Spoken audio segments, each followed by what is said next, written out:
19 ka bus units nga manukad sa Davao City Overland Transport Terminal ang giisyuhan na daan og special permit gikan sa LTFRB 11. Alang kini sa mga ruta nga sagad makulangan ang magdagan nga bus tungod sa kadaghan sa mga pasaherong biyaheng probinsya. Aniya ang report.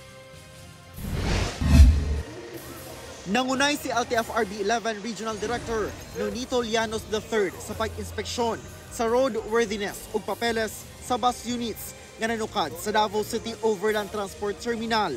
Wala man hinuoy nakitang aberya sa bus units apan dunay natanggong ang biyahe tungod na sutang expired na ang dalang dokumento sa insurance sa bus. So tanang parte sa unit gikan sa ligid, wiper, suga, mga brake lights and brakes.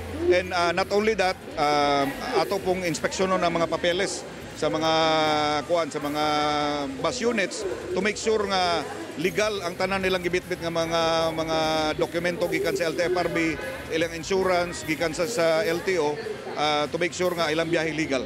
Sa besperas sa Kalagkalag, dunay mga ruta nga taas ang pila sa mga pasaherong naggulat og masakyan nga bus.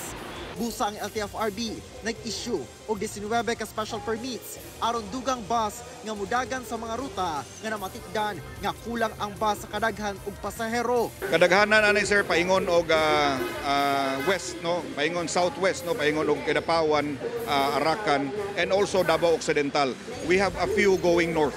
Hinoon ugaling kulangon pagayod ang bus. Dunay helpdesk kay LTFRB sa mismong terminal aron gilayong maka-issue og dugang special permit. Nanawagan ng LTFRB nga musakay lang sa lehitimong bus og van terminals. Kauban si Metro Awing sa kamera. Ako si Orgil Relator. 1 Mindanao.